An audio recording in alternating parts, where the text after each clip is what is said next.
BNP করে সেই জন্য তো আর আমরা অ্যারেস্ট করি না, বা কে যিনি একটা যাকে সাসপেক্ট ধরা হচ্ছে এবং যার বিরুদ্ধে অ্যাকুজিশন আসছে তাকে আমরা অ্যারেস্ট করছি।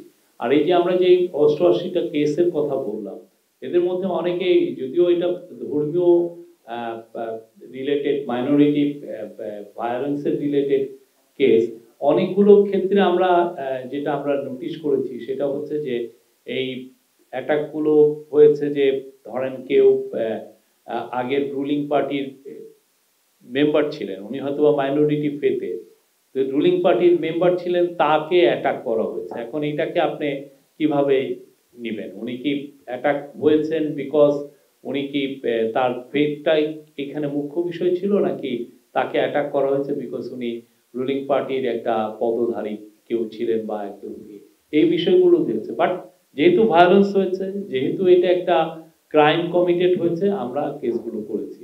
যে কোনো এগুলো যে কোনো এই সমস্ত যে কোনো ক্রাইম হলে আমরা সেগুলো ক্ষেত্রে কেস হচ্ছে, পুলিশকে অনেক ক্ষেত্রে পুলিশ নিজে কেস দিচ্ছে, অনেক ক্ষেত্রে যিনি অ্যাফেক্টেড হয়েছেন তিনি দিচ্ছেন। তো আমরা এগুলো সিরিয়াসলি নিচ্ছি।